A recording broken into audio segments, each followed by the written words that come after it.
Horror Nights presents 5 true scary prom night horror stories. Number 5. Diane Stewart's Prom. On May 16, 1971, about 150 students attended prom inside the gym at North High School just outside of Evansville, Indiana.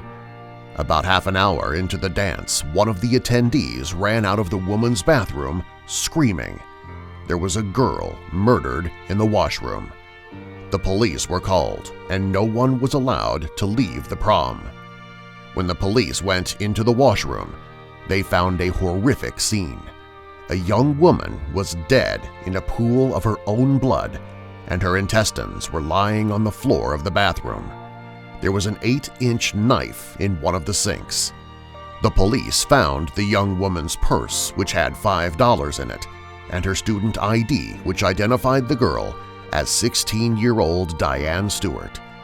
The police concluded that Stewart was doing her makeup in the mirror when someone came up behind her, dug the knife in her left lower abdomen, and dragged it across, disemboweling her. The person, either he or she, then washed up and left the washroom.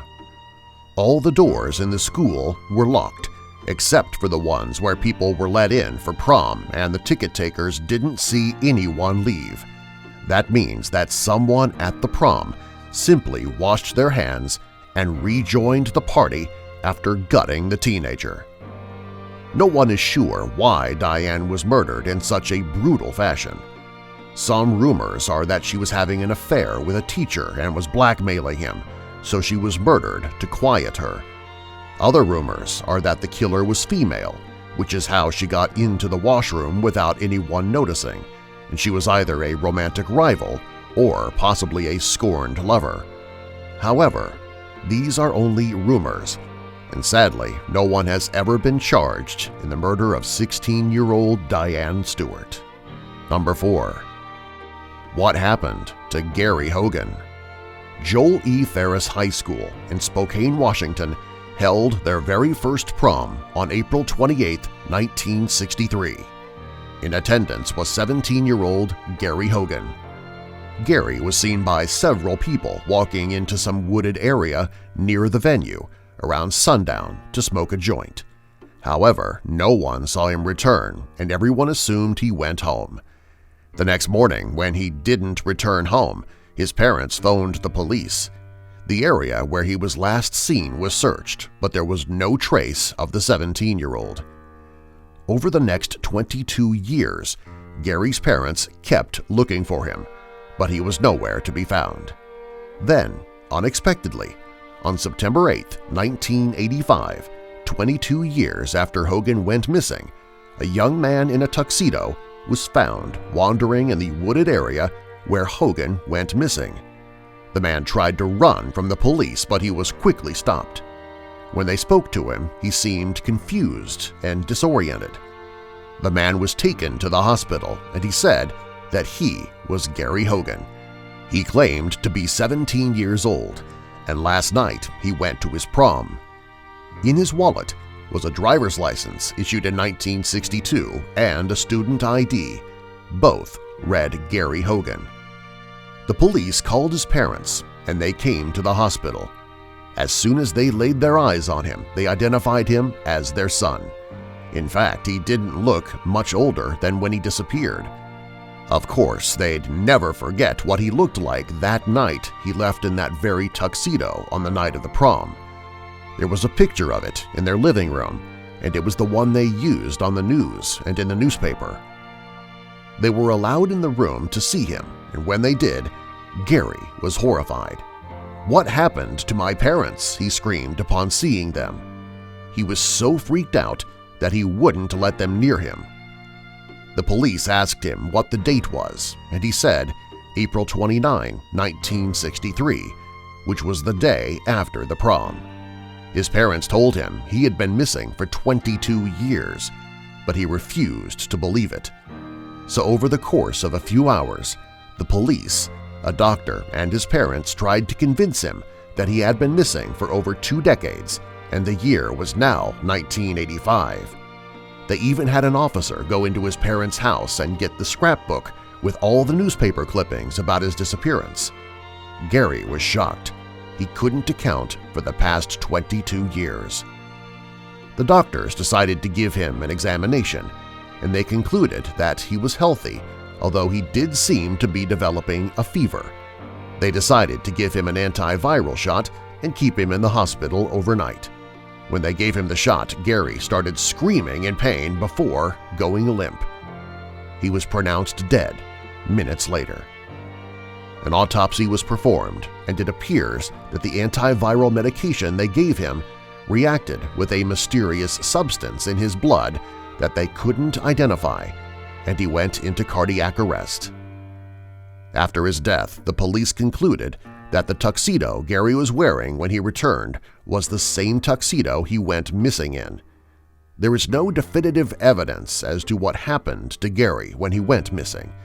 The police think that the most logical conclusion is that Gary chose to disappear, then reappear. However, other people speculate that something much more otherworldly happened. Number 3. Kimberly Hudson's prom. May 22, 1981 was prom for Smithfield-Selma High School in Smithfield, North Carolina. 17-year-old Kimberly Hudson was excited for the dance and the after-party. She was amazed that her parents were letting her go because they were ultra-strict, and her 2 older sisters were not allowed to go to an after-party when they went to prom. Before her date picked her up, Kimberly took pictures with her parents and 2 sisters. She hugged them all before leaving. Kimberly went to the prom and the after-party, and it was everything that she had hoped for. When she returned home the next day around noon, she was surprised to see that no one was stirring. Usually by this point on a Saturday, her father, Ron, had mowed the lawn, but he was nowhere to be found. When Kimberly walked into the house, she found that the house was incredibly cold, as if someone had the central air on high, which was very odd because her father had always been adamant about not turning the AC up too high to save money. However, on that day, the house felt like a refrigerator. As soon as she walked into the kitchen, she saw the first pool of dried blood. Thinking someone was hurt, she followed the trail of blood which led into the living room, and it was covered in blood. There were also what looked like bodies wrapped in sleeping bags. There were 3 of them. Kimberly turned around to run out of the house, and the moment she turned, an axe was buried into her face and she fell to the ground. The killer then removed the axe, put Kimberly's body in a sleeping bag, and walked out the front door. Amazingly, despite being hit in the face with an axe, Kimberly wasn't killed. She crawled to the phone, pulled on the cord, and dialed 911. They were able to track the call, and first responders were at the Hudson house in less than 5 minutes. Kimberly somehow survived the horrific attack, but she was left horribly disfigured. Her 2 sisters, Catherine, 19, and Sarah, 18, and her mother Constance, 43, were the bodies in the living room. They were all killed with an axe the night before, around the same time that Kimberly left for the prom. Kimberly couldn't identify who hit her with the axe, but it is believed to be her father Ron, who went missing after the murders. Letters were found at Kimberly's high school stating Kimberly would not be attending school for the next 2 weeks because of a family emergency. Catherine and Sarah's summer jobs also got a call saying they would be away for 2 weeks by a man claiming to be their father. Unfortunately, the police had a hard time tracking down a picture of Ron. He was notoriously camera-shy, and the police found evidence that all the family albums in the house were burned in the family's fireplace. Police believe he had been planning the murder for a while. They also think that it is completely possible that he may have remarried and might have a new family. However, since Ron hasn't been seen since the murders, it's also possible that he too was a victim, and the killer or killers hid his body. Backing up this theory was a blood spatter that was found in the garage that belonged to Ron. This makes it possible that someone surprised him in the garage first, then attacked the rest of the family and waited in the house for Kimberly to come home. Until Ron Hudson is found, dead or alive, the mystery will most likely stay cold. Number 2. Richfield High School's prom. On June 1, 1998, the seniors of Richfield High School attended their prom, which was held at an unidentified venue that was just outside of the city of Richfield, Minnesota. At the dance, they were serving punch. The students noticed an odd taste in the punch, and this led some of them to speculate that the punch had been spiked.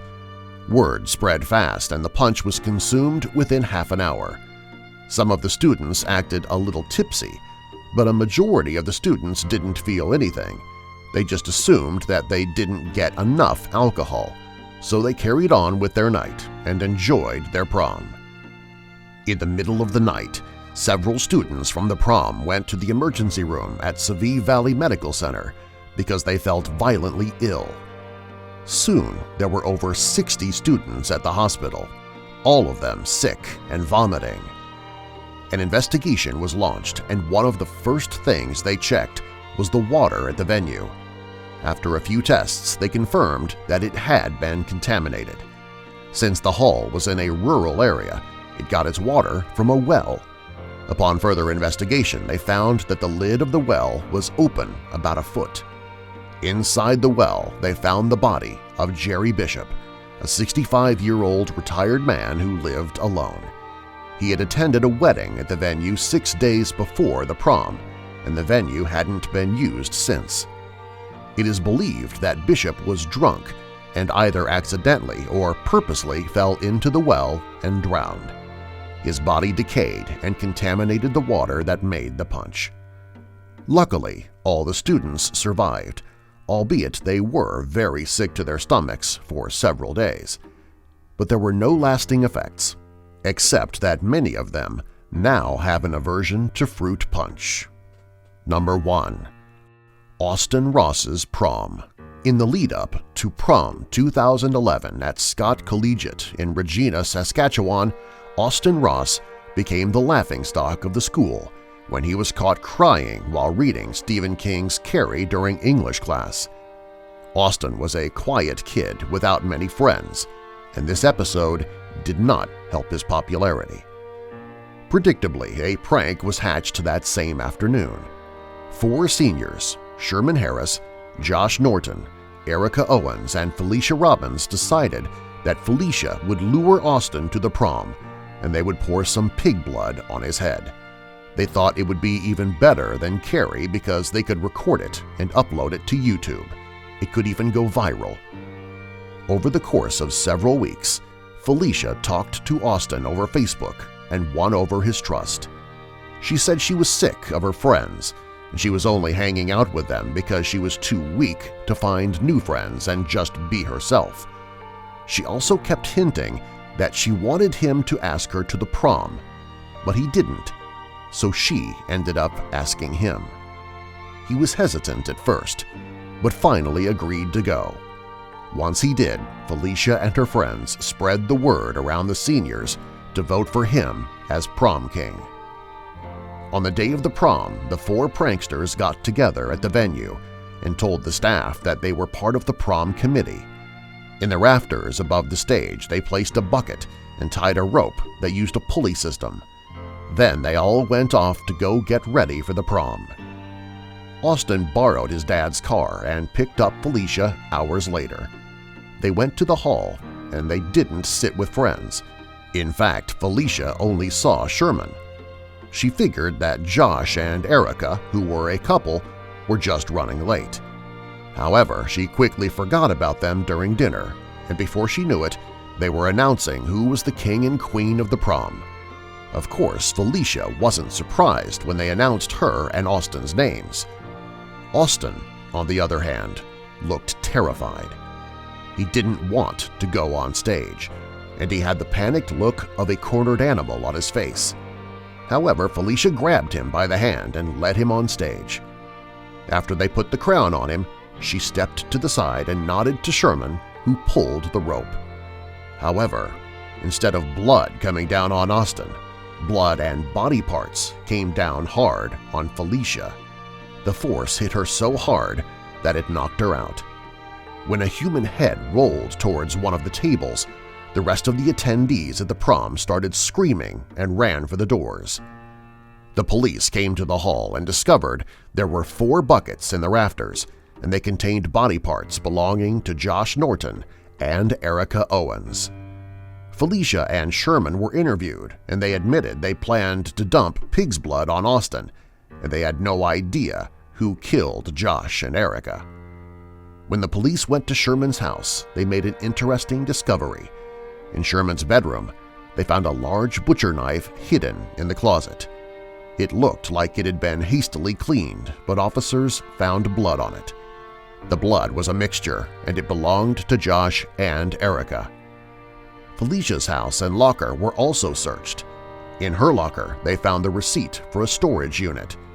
In the storage unit, they found blood and the remains of Josh and Erica that didn't make it into the buckets.